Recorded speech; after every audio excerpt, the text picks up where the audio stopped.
Hi, good evening, everybody. Welcome to the Miami Book Fair. We're glad to have all of you here tonight, and I want to thank all of you for coming. I'm Mitchell Kaplan. On behalf of the Board of Directors, we want to say thank you to you for all the support that you give us. And we also want to say thank you to Miami-Dade College. Isn't this an amazing institution? They deserve a big round of applause, too. As you know, we have a lot going on all week and then into the weekend. It's more than anybody can really bear, but it's really an incredible high that we all have who are involved with it, and I know for the audience as well. But I also want to tell you that we have these little ancillary things that you might not know about. We have this thing called the porch. How many of you have been to the porch at all? Wonderful. Well, tonight we have a whole celebration of Haiti at the porch. So you're welcome to go there after this and enjoy. And we want to thank the Green Family Foundation for supporting all the Caribbean stuff that we do. So thank you so much. And tonight's tonight, and this is going to be a remarkable event. And to introduce our guest, it's my pleasure to bring up somebody who has made a great name for himself in public service. He's the commissioner in Opa-locka, and his name is Matthew Pigat, and he graduated magna cum laude from Morehouse College with a BA in African American Studies and Psychology. He was the first in his family to go away to college, and Matthew participated in the Congressional Black Caucus internship program in the office of Congressman Kendrick Meek, and then as a community organizer for People Acting for Community Together, known as PACT, to eliminate out-of-school suspension in Miami-Dade schools. Matthew also co-chairs the premier mentoring program for boys in South Florida, the 100 Black Men of South Florida Leadership Academy. In 2015, he was recognized by Broward Public Schools as Mentor of the Year for his work, and he continues to work tirelessly for the academic and career achievement of South Florida's youth. And there's no one better to introduce our guest tonight than Commissioner Pigat. Please give him a big, big welcome.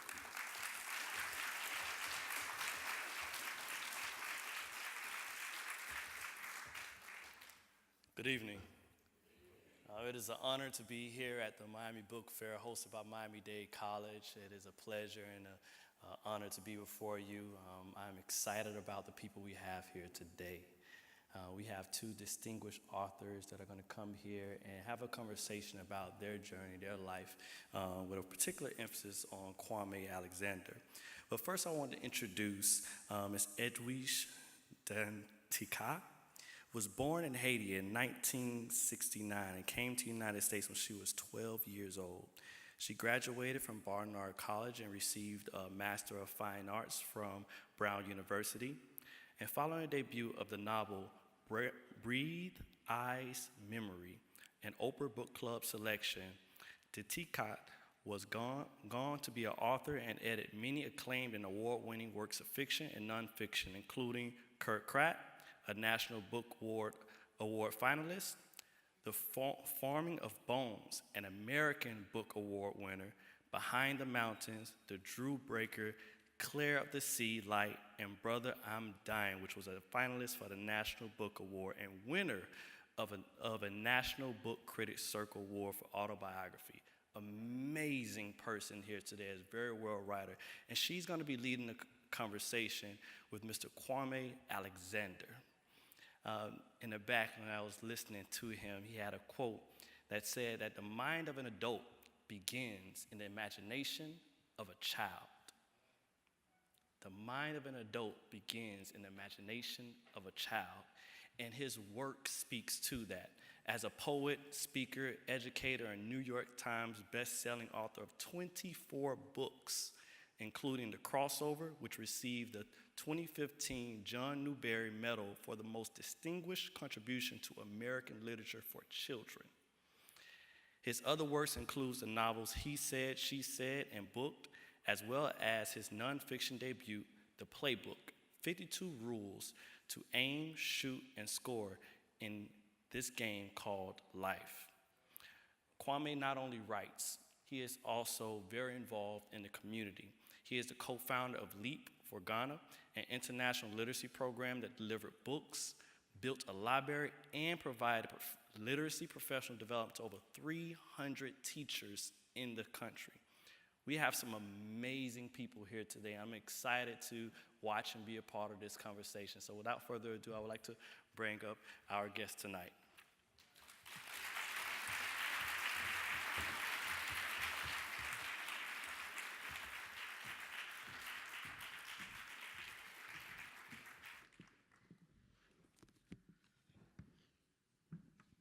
Good evening. Thank you all for coming out this evening for this wonderful conversation with Kwame Alexander. I am very excited to talk to you. Well, before we get started, I want you to elaborate. What did you mean by the mind of a child? It sounded so deep, but I wanted to hear more about it. Thank you all so much for being here. It's so good to see you. What did I mean by that? The mind of an adult begins the imagination of a child. I remember when one of too many black men had been killed by police officers. I remember hearing someone on CNN, a pundit, say, I wonder what was in the mind, what was the police officer thinking? I would love to know what he was thinking when he did this. And what came across was, to me, was he probably wasn't thinking about Jacqueline Woodson's Brown Girl Dreaming. Or he probably wasn't thinking about Claude Brown's Man-Child in the Promised Land. Or, he probably didn't have a frame of reference that incorporated, during his childhood years, books that were written by people who didn't look like him, in particular books that were written by black authors. He probably hadn't read Nikki Giovanni's Spin a Soft Black Song. And so that sort of led me to believe that sort of how we raise, how we nurture, how we develop our children, in particular through the literature, has a profound impact on who they become as adults. And I posit that I look at my daughter's, I went to one of my daughter's friend's house. She says her friend is peach-skinned. That's how she did, and they've got these terms. And so I looked at her bookshelf, and there were no books, no children's books by black authors on the shelf, with the exception of the ones that I had written and given to her. And I think that's a problem. Like, the books on our shelves should reflect the kind of world we claim we want for our children and for ourselves.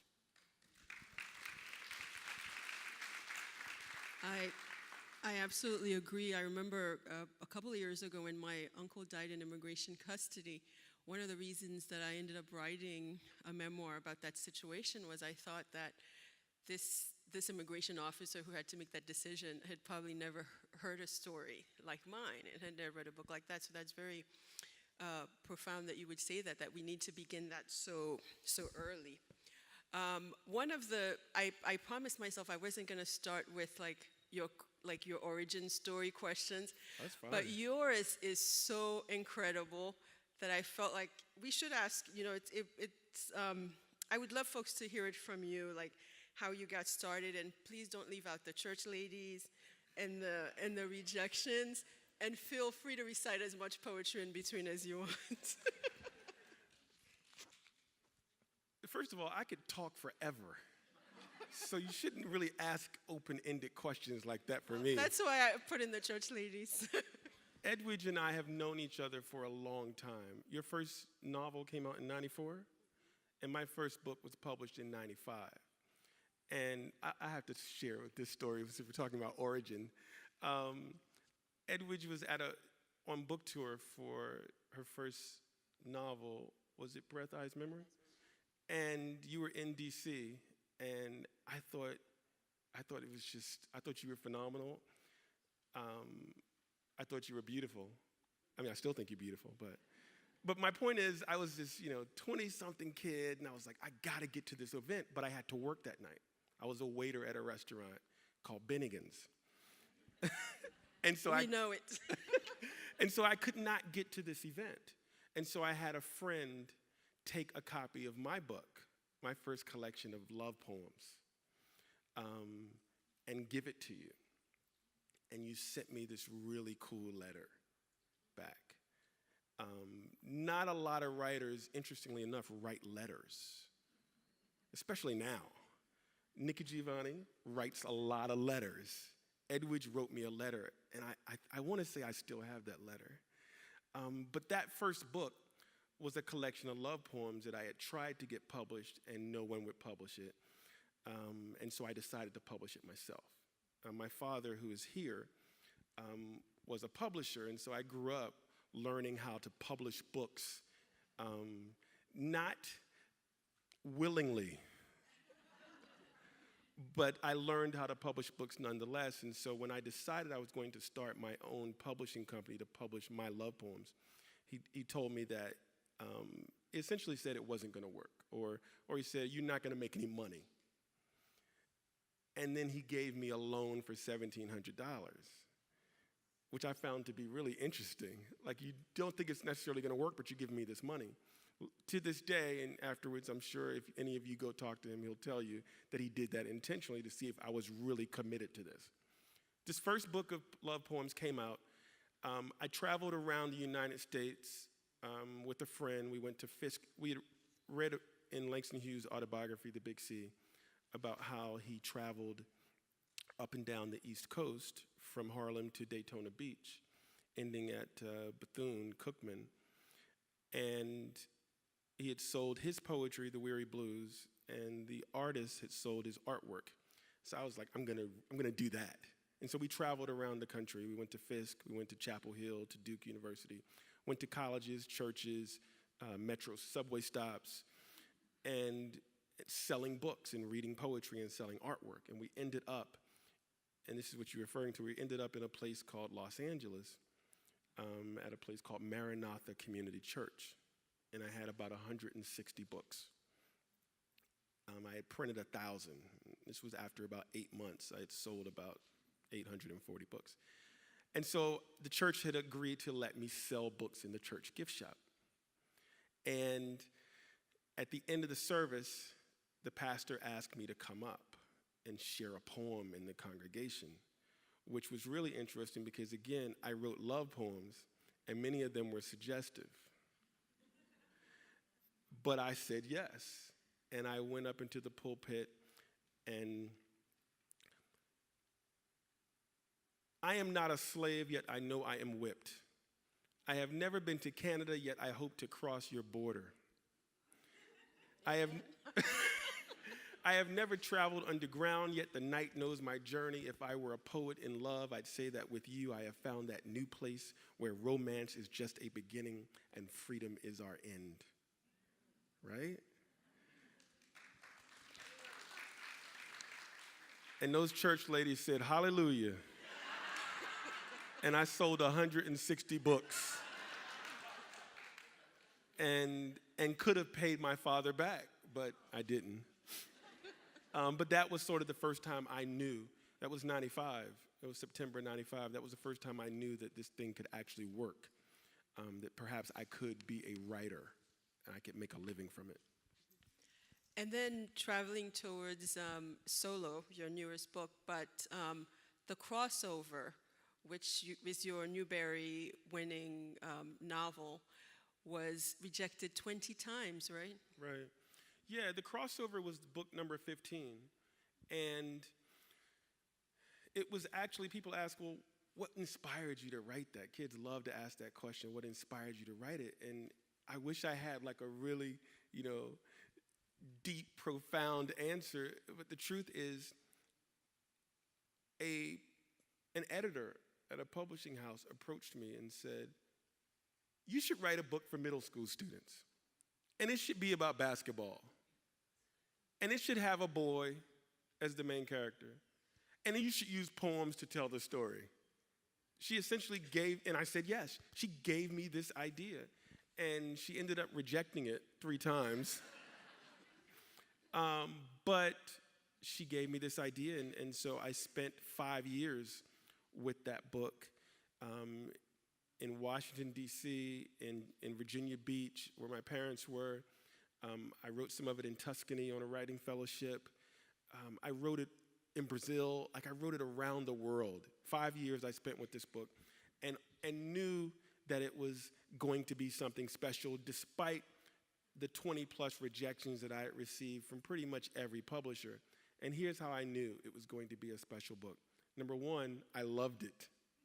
And like, you gotta believe in yourself first before you can expect someone else to believe in you, right? And number two, my father had never told me or had never read in completion any of my other books. And when I sent him the manuscript for this, he read it and wanted to talk about it. So that was some sort of indication. And the third thing was Nikki Giovanni, who was my professor at Tech. She sent me a note saying, this is the best thing you've ever written. It's bold, it's explosive, everyone should read this book. And so those three things happened before the book got sold.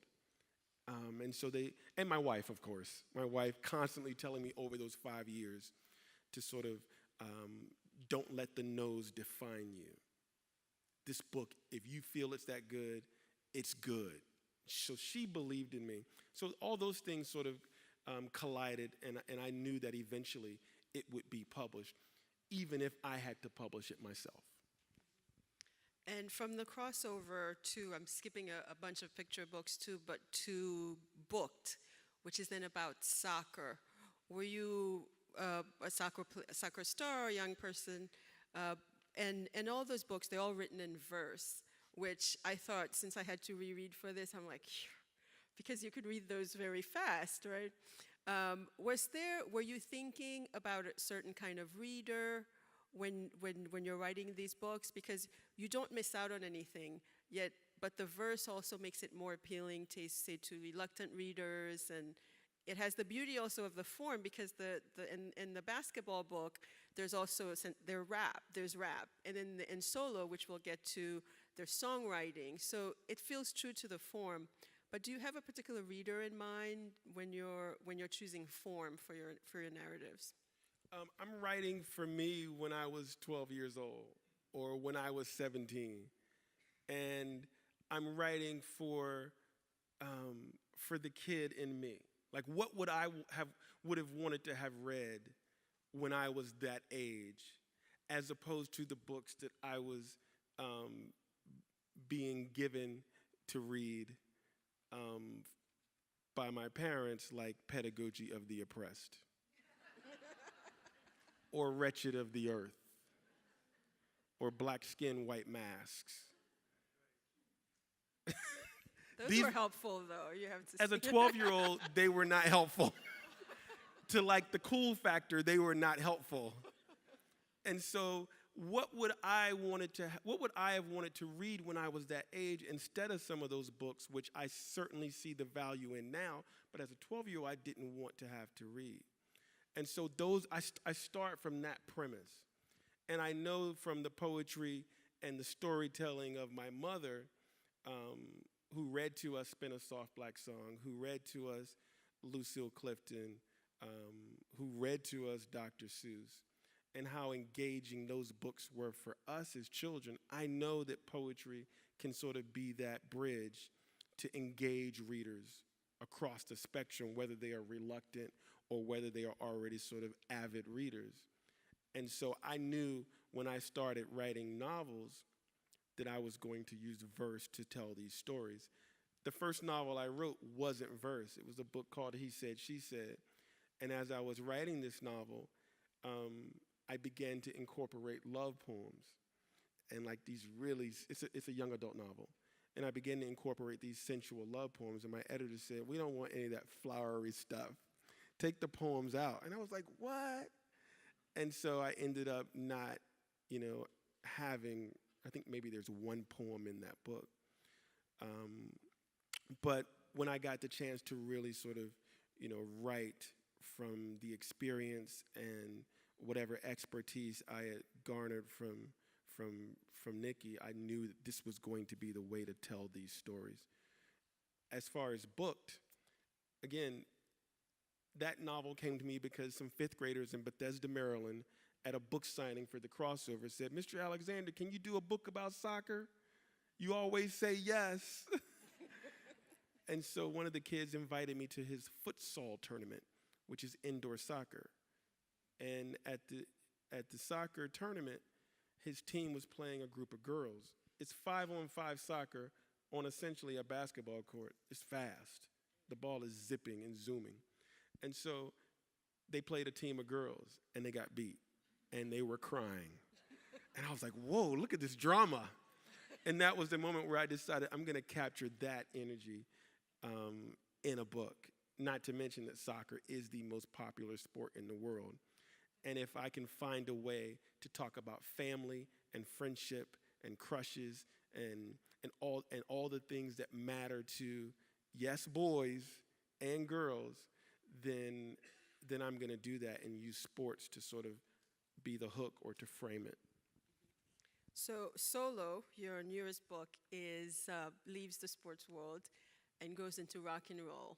And when I was reading it, I thought, see, if Madonna's kid wrote a memoir, it would be Solo, the boy David, the son, her son from Malawi. Right. And I don't want to give the plot away, but this is also, Solo is your first, I think, collaboration, right? It was written with another author. So I want you to think as you answer, maybe if you want to read us a little bit from Solo, but also how did that come about? What made you think of writing a rock and roll story, which is a good transition for the verse, because it's a good medium because there's songs in there as well. So what led you down that path? Well, the collaboration thing happened in 2010. I had, up until 2010, I had written a lot of love poems. I'd written books, collections of poetry. I'd published most of them myself. And in 2010, I was looking for inspiration, and I'd applied to this fellowship in Bahia. So you go to Brazil for 3 months, all expense paid, chef, you write on the beach. It's incredible. And so I had applied to this fellowship, and I was sort of feeling myself like I should get this, and I didn't get it.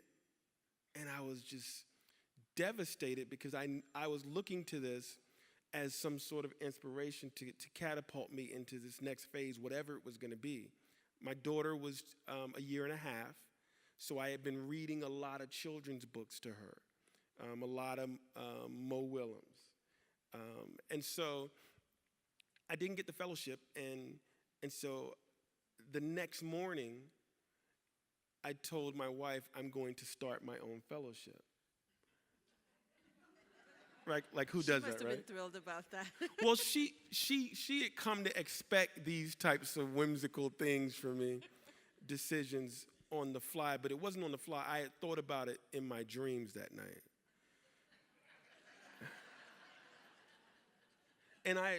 And in this beautiful book, Untwine, one of the characters talks about sometimes in your dreams, the story unfolds backwards. And so I had dreamed backwards. I had seen the fellowship happen and sort of worked my way back. So the next morning, I announced to her I'm doing a fellowship. And she says, okay, where? I said, well, I don't know anybody in Brazil, but I do have a friend in Tuscany. So I'm going to do a fellowship in Tuscany. I'm going to hire her to go and find a location. And she said, all right. She said, yeah. She saw that I was committed to this. So I sent out 9 letters to educators and writers around the country, 9 people that I knew or had come into contact with.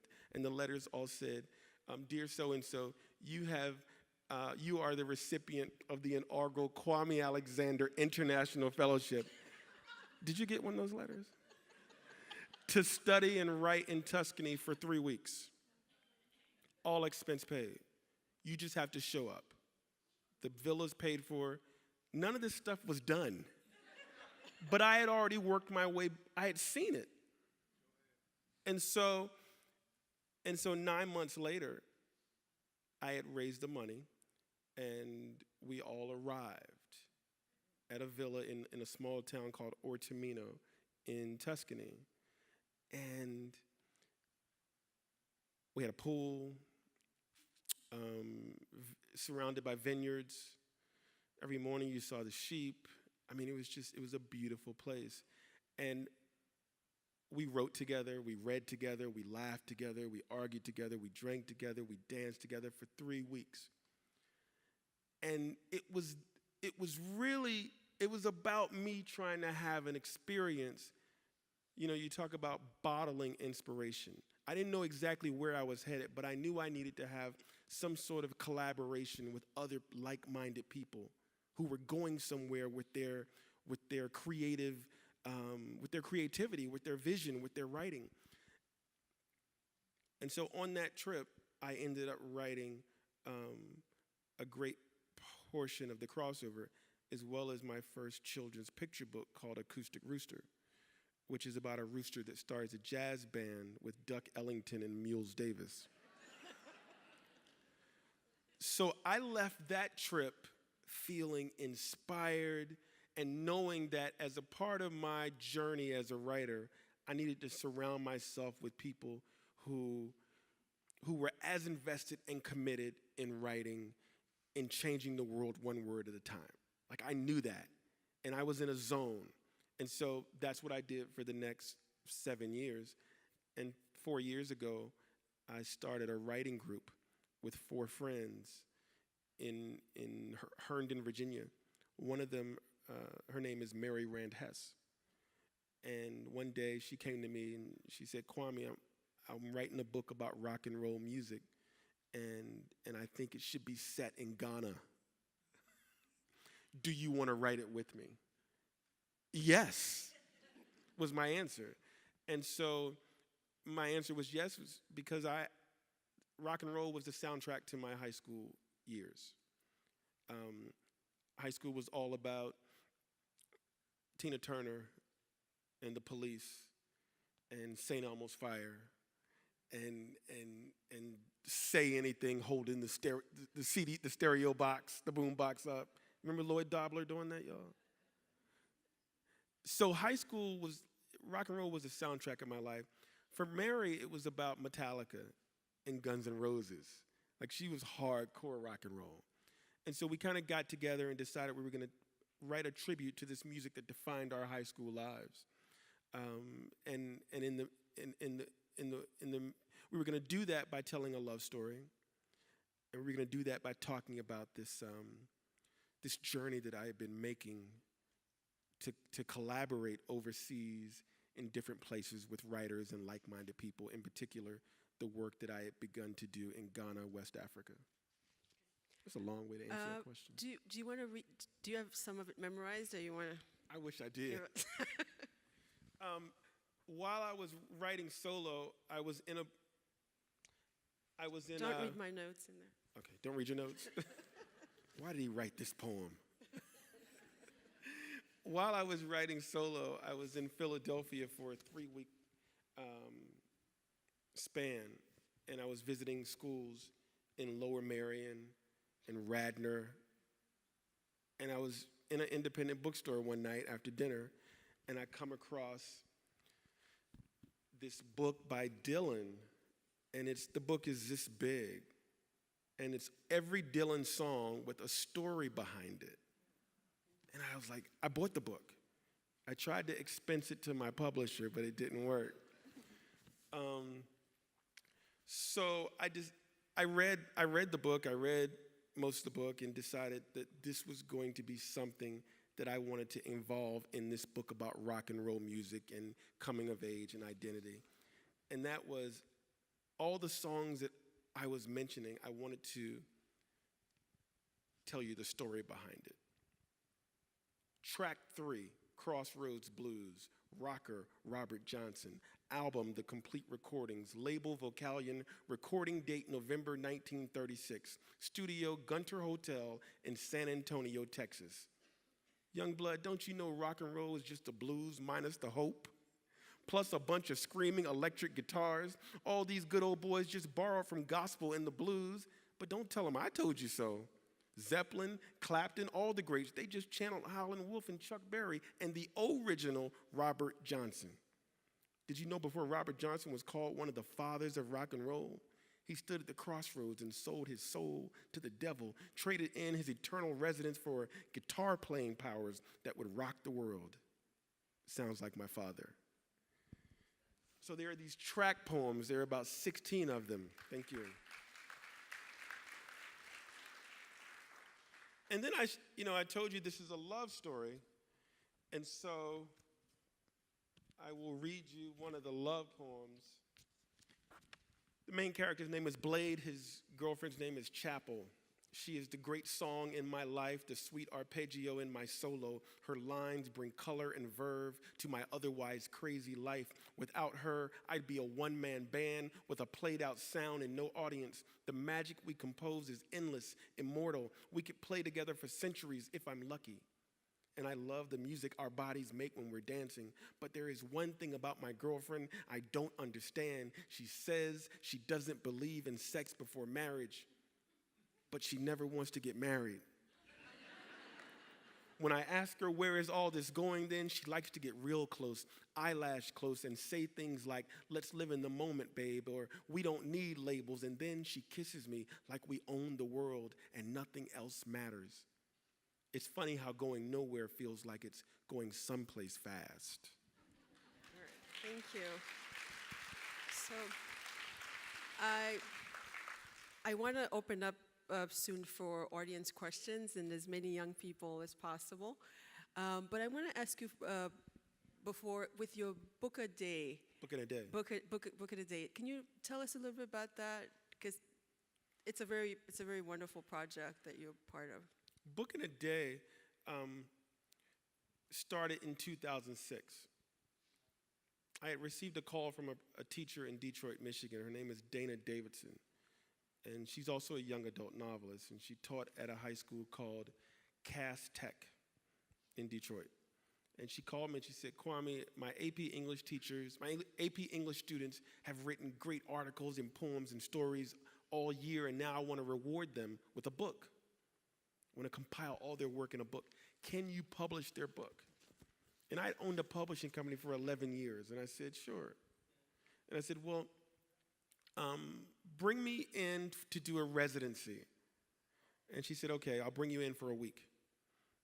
And so about 3 months pass, and we're at about a month before school ends. And she calls me and she says, I'm sorry I didn't get back to you. We couldn't raise the money to bring you, but I still need you to come.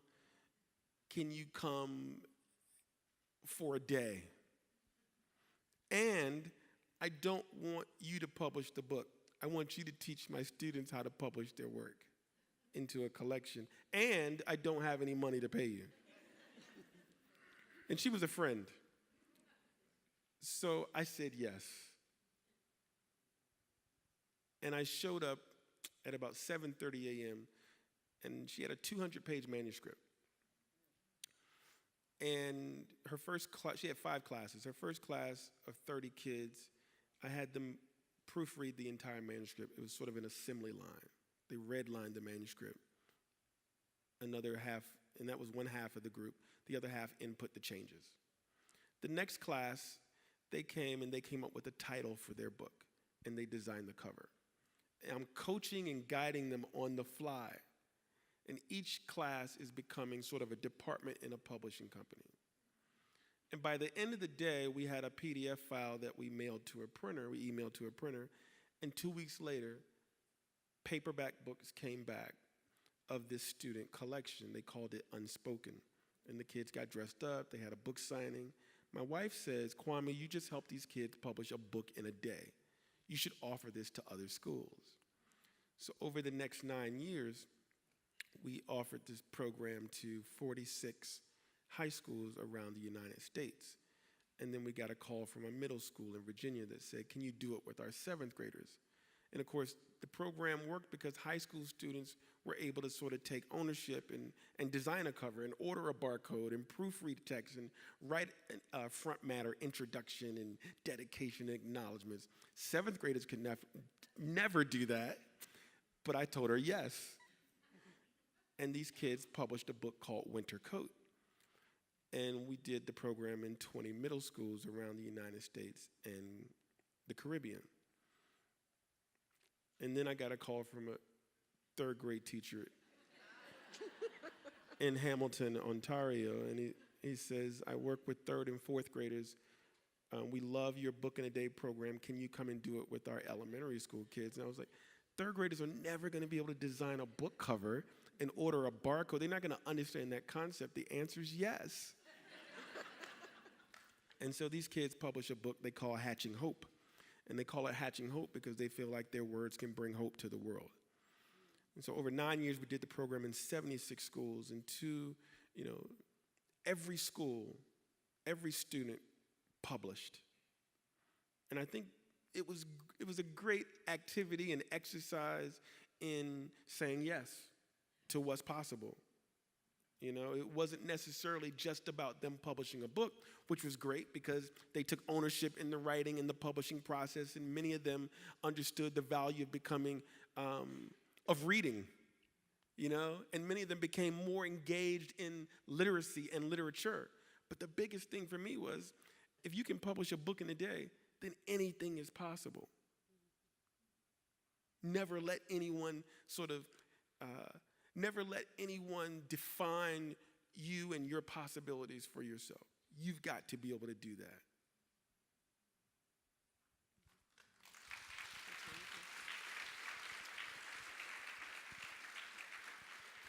I think this is a great place in which to go to questions. There's a mic in the middle there. Yes. She's saying yes, like you're...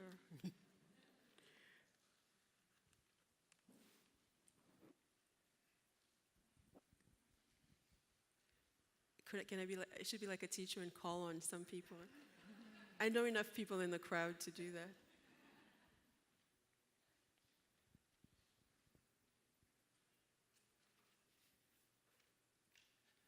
So I got part of that comment when you talked about Francis Manon and some of the books that you was forced to read. I'm one of them parents that forced my children to read that kind. So I'm, about 70 in a couple of days. So I'm wondering, did those books have anything to do with who you turned out to be? Did the books have anything to do with who I turned out to be? Yeah.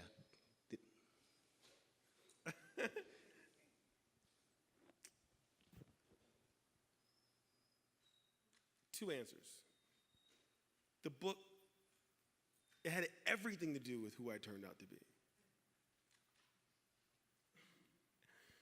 When I won the Newbery Medal, I called, my father was the first call I made. And I said, Dad, I won the Newbery Medal. And he said, yeah, we did it. You remember that? Yeah, I feel it. He said, yeah, we did it. The biggest thing I think all these books that were in because my house was lined with books. Books were everywhere. Books were a punishment and a reward. Okay? Our garage had milk crates stacked maybe about 14 feet to the ceiling around the garage, filled with books. Filled with first editions of pretty much every book that that had been written by a black author. Did they have anything to do with who I turned out to be? Here's what it was. This notion of saying yes, of not letting anyone define who you are, of not letting the no's define you, I think that came from all these books. I think between the pages of a book are worlds of possibility waiting for us to discover who we are and who we can be.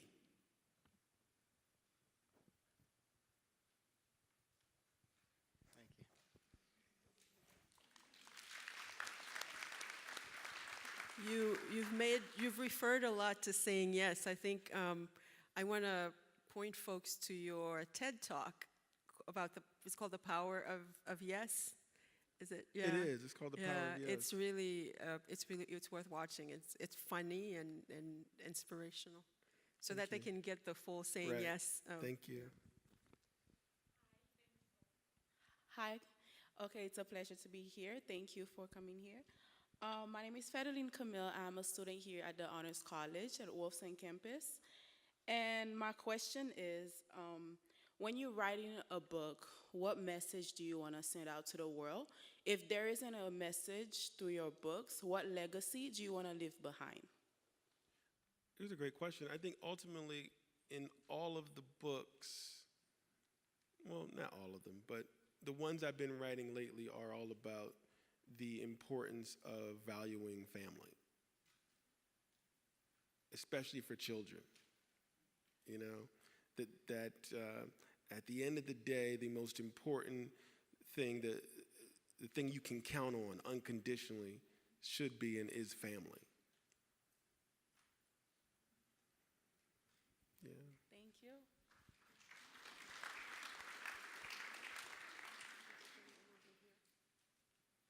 Hello, Mr. Alexander. My name is Shirley Lewis, and I'm a teacher from Miami-Dade County Public School. You said something very important about the importance of the illustration, or the way you present the book. And I can tell you from my own experience, we have a lot of students that are reading below poverty, proficient level, because of the way and in how they force them to read things they don't like. And there is actually one company that's trying to change it, and Lucy Calkins and some other researchers, they're trying to actually bring library, not like a physical library, but just have the students choose their own book and start reading based on their interests. If they like sports, they can go and become literate in sports.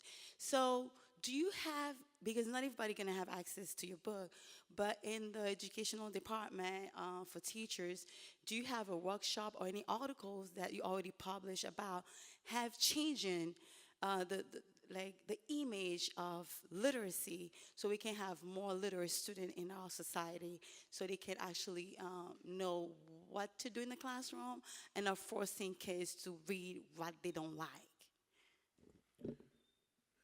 So, the book in a day workshop that I talked about, I have adapted it into a manual or a series of manuals for teachers to be able to bring that workshop into their classroom, as a way to sort of get kids to, as a way to jumpstart an appreciation of literacy and literature with our children. So that workshop will be a text that's available next year. I also try to write books that are going to, that kids are going to want to read. You know, I try to write books that kids are going to want to read and that they're going to ultimately learn something significant and meaningful from. So it's entertainment, but it's also about inspiration and empowerment. And certainly that sounds really, you know, like large and looming and audacious, but I take this job pretty seriously. I feel pretty responsible. We have in our hands, you know, we can determine sort of whether the outcome of these children, and we can either build them up or we can, you know, or we cannot. And I feel like children's book authors and teachers and librarians, I think that's a pretty major responsibility that we have, and I take it pretty seriously. Thank you so much. Welcome. Good evening. My name is Daniela Jean, and I recently self-published a book. So the question I have for you is, what advice would you give to someone who recently self-published, and what direction did you go through to become where you are now? It's a great question. What advice would I have? Well, if you self-published a book, ultimately you got to sell it. Like, you got to sell some books, right? You invested your money into it, and so you've got to sell it. And I would say be open to the idea that writing is, for me, is a twofold occupation. It's creative and it's business. And so once the creative part is done, once the writing part is done, well, now you've got to, don your business hat and sell the books. So coming up with creative ways to sell books. My first book that I talked about, Acoustic Rooster, I had been laid off from my 19th job that I had over the past 20-some years. And my wife was like, you got to get a job. You got to figure this out. And she had suggested that I go to a farmer's market. This was 2011. And I was like, why would I go to a farmer's market? And she said, well, you should go and buy a table and sell books. And I said, I'm Kwame Alexander. I'm not going to sell books at a farmer's market. Yes, because I want to stay married. And so I went to the farmer's market, and my first farmer's market was at a place called Lake Ann Farmer's Market in Reston, Virginia. It was May of 2011, and I had 100 copies of Acoustic Rooster, and I had a T-shirt that said "Got Rooster," and I had hay, and I had John Coltrane playing, and I had posters of Duck Ellington and Mules Davis. And I sold 100 books in like 30 minutes. And I had $1,600 in my pocket. When I went home, my wife said, how'd you do? I said, honey, I made $900. And I ended up doing farmers markets Thursday, Friday, Saturday, and Sunday for the next year and a half. And I made enough money to do what I had to do to take care of our house. I think you got to be open to thinking about the business of writing in a different way if you want to be successful. Awesome, thank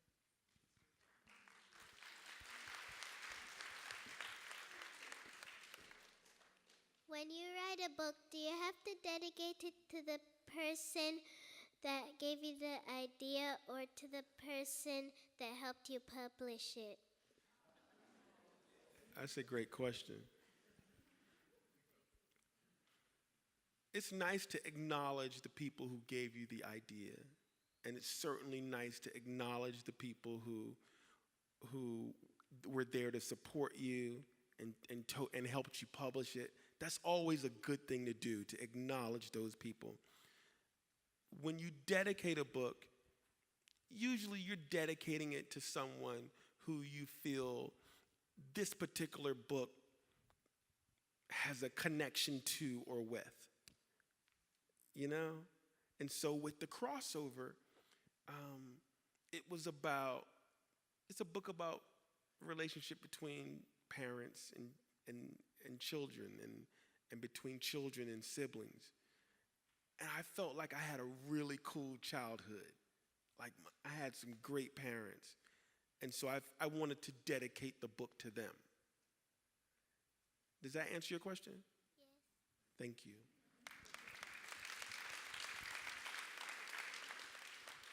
Hi, Juliet. Hi. She's a wonderful writer. Thank you. I'm Juliet, and I wanted to ask you, what's the first thought that conjures in your mind when you write the first word or like letter of your book compared to the last word that touches the page? Ooh. Wow. It's a writerly question. The first word, the first sentence, the first paragraph, the first stanza is hard. Oh my goodness, it is hard. And here's why it's hard. It's hard because you sit down wherever your writing space is. And for me, for a long time, it was a place called Panera Bread. And you check Instagram, and you check Facebook, and then your wife calls, and you chat with her, and then you order mac and cheese, and then you call a friend, and before you know it, 2 hours have passed, and you haven't done anything. And the reality is you're procrastinating because it's so hard. And then eventually, after about 2.5 hours, you say to yourself, well, I've only got 3 hours left before I have to pick up my daughter from school, so I better actually do this. And you just start. You just write. And sometimes, most of the time, the stuff that comes out is not that great.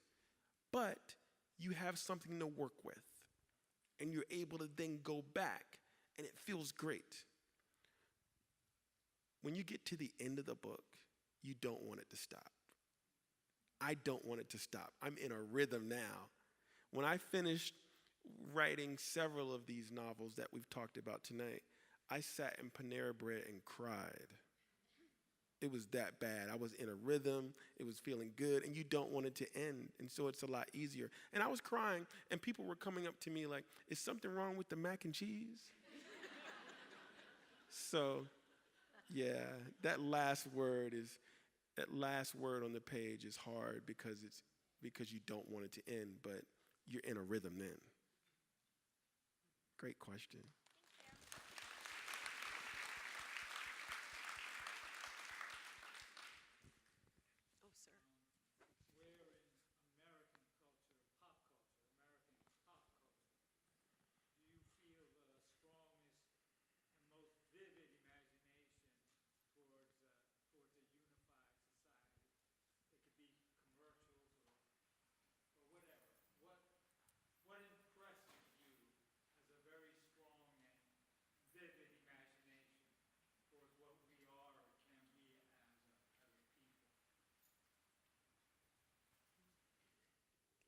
Well, that's a great question.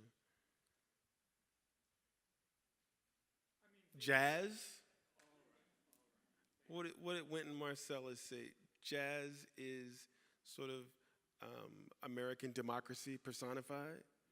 Like you've got all these players on a stage, and they've all got to know when it's their turn to solo, and they've got to be respectful, and they got to support that solo, and they've all got to still be able to come back in at that right time and play together. Like jazz. And that goes with something.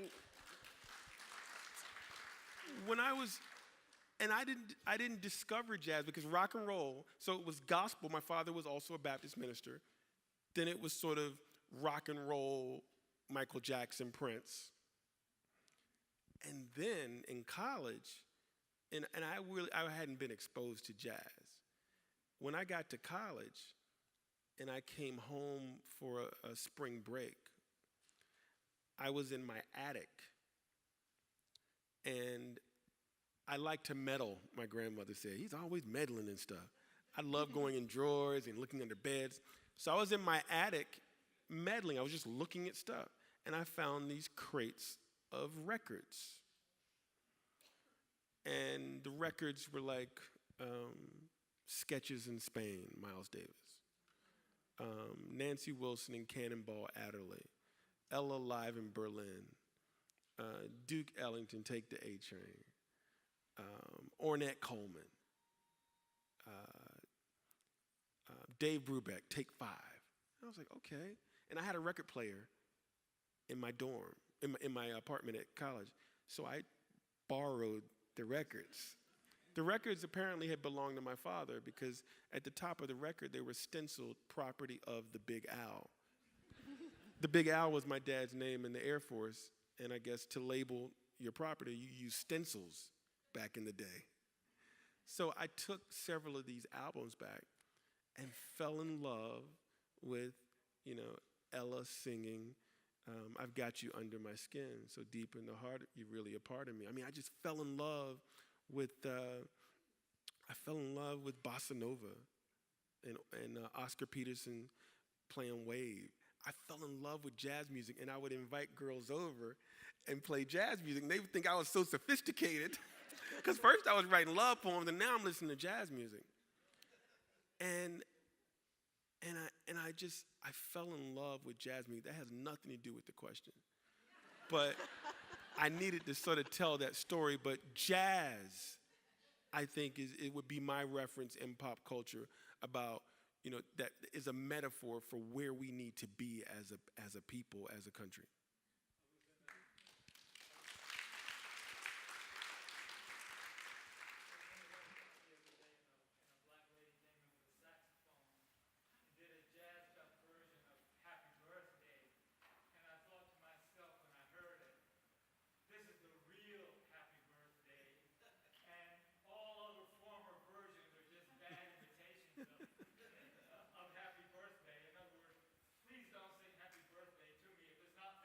Right. And one of the things that I think it's also picked up, even though the book is about solo, it's about rock and roll, that one of the things that the character realizes is that we're never solo. And I think your expression of jazz there is so powerful that even if it's a single person playing a song, that there's a whole history. You know, it's the blues and jazz, and there's so much behind it. I think we have one more question. Mr. Alexander, you said you started out by doing verse. Are there any poetic influences? You mentioned Langston Hughes as one, as a reference, kind of a passing reference. What poetic influences made you choose verse to start off your literary career? It's a great question. I often tell people that what I am doing or what I did with the crossover and with solo are not necessarily like new things.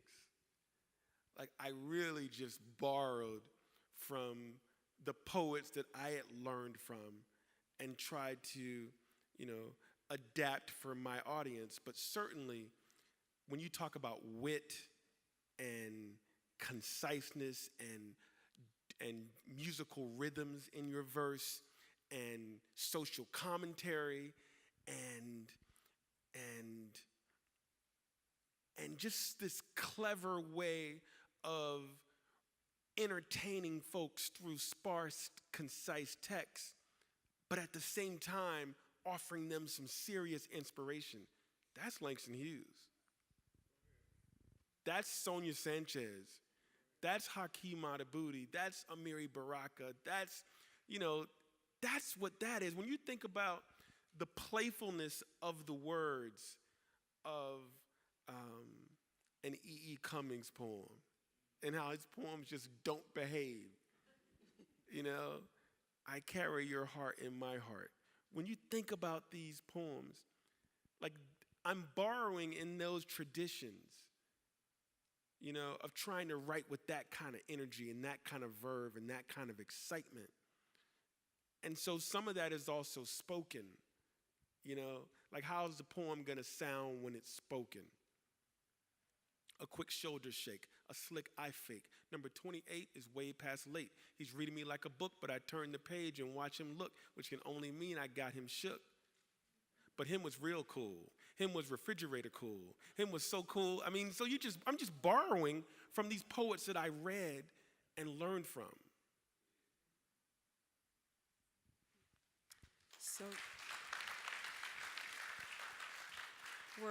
we're going to wrap up, but I want to give you an opportunity to talk about your work in Ghana, and if there's any way folks can support it, we can wrap up with that before the signing. Before I do that, the last time you and I were on stage was in 2000, 17 years ago. Don't age me. We were on the Tavis Smiley Show. When it was still on BET. When it was still on BET. And we had this conversation. It was bordering on an argument. You always I want to give people a little drama to take with them. It wasn't really an argument. It was just we disagreed on something, and it was interesting because I still think about it. And it was 5 years into me owning a publishing company.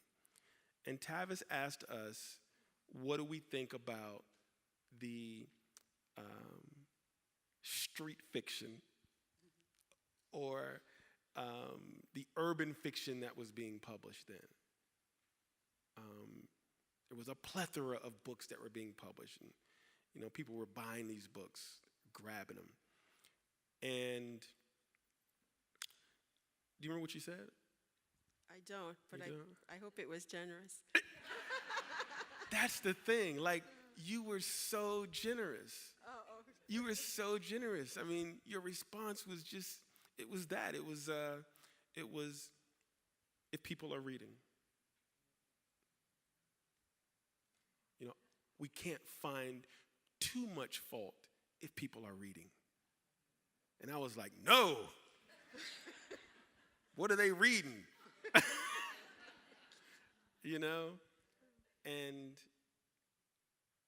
I think that I have sort of come around to an appreciation that literacy is so important.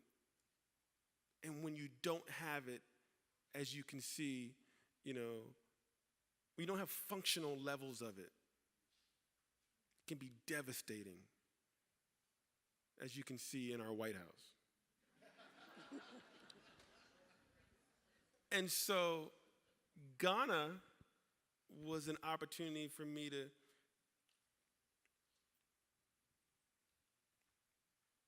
to make a dent in rural Ghana. The illiteracy rate is 60%. And I felt like I could do something. And so in 2012, we started training teachers. We held a conference and we trained 300 teachers to teach reading and writing, which is really interesting because West Africa in particular, it's just a huge oral tradition and storytelling sort of community, but teachers weren't teaching. Well, first of all, they weren't doing any storytelling in the classrooms. It's interesting. So we held a conference and we trained teachers in reading and writing. We provided scholarships to girls to go to high school. No girl in this particular village in the eastern region had gone to high school in 10 years because they couldn't afford it. And they were expected to be domestic workers. And so we provided some scholarships. And then I had this idea, well, I'm going to bring some books.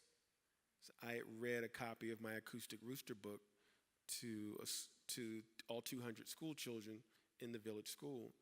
And while I was reading it, a rooster walked up beside me. I was like, that's a sign.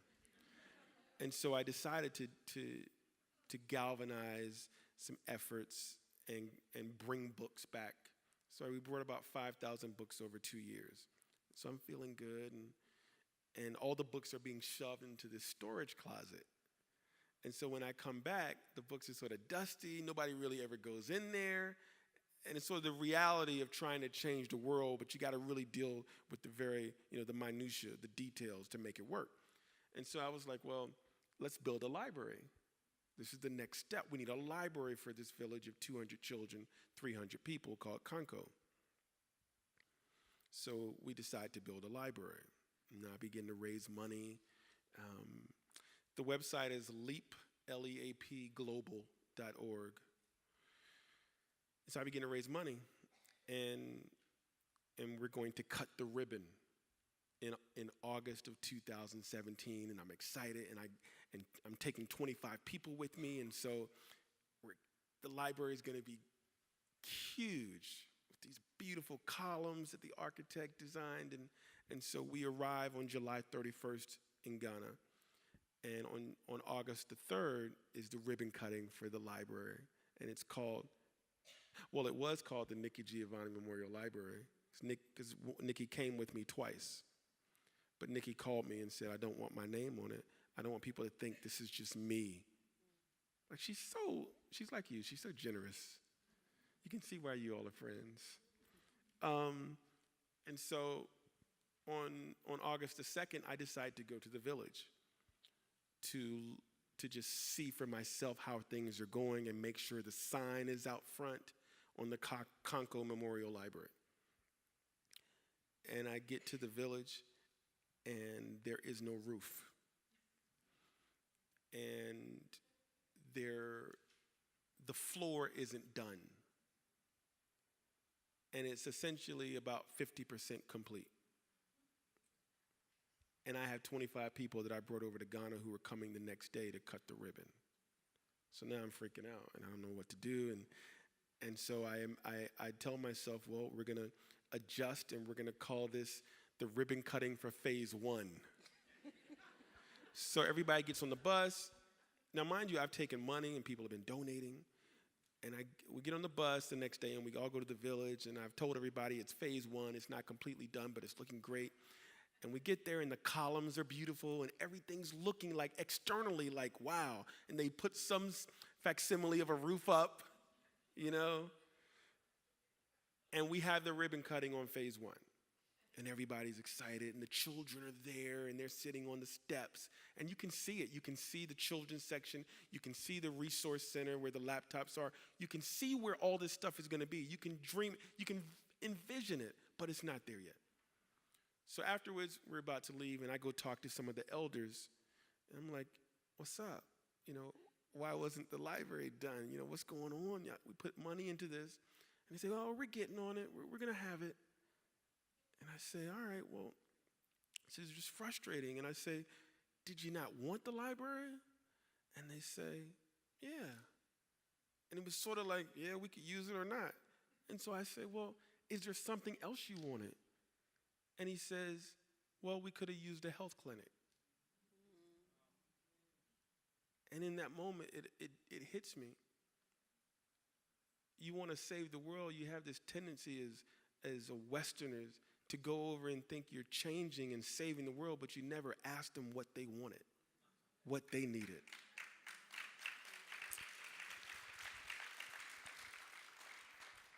And so I'm glad to say that the library is now a health clinic / library.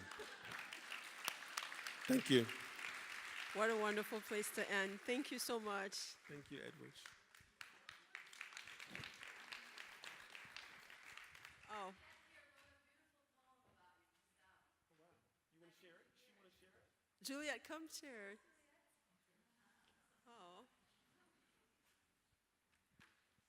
Juliet and I, we chose each other to be like each other's God, like mother without her parents knowing, so she's my godchild.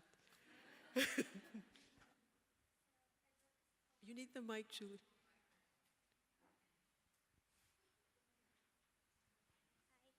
I wrote this poem about this one thing that I really love, so here. His voice sends chills down my spine, speaking about the thing that makes me happy. My stay-at-home vacation, my escape from reality. Talking about things that have never happened to me, but I've known all my life. About things and places I've never been, but I've enjoyed the soft sand of the beaches there. About the delicious food I've never tasted, but the smooth texture and tasted the delectableness on my tongue. He is talking about books, the things I cherish most.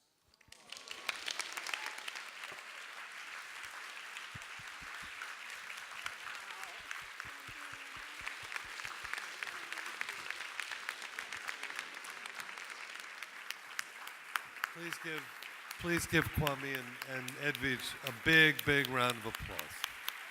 Thank you so, so much.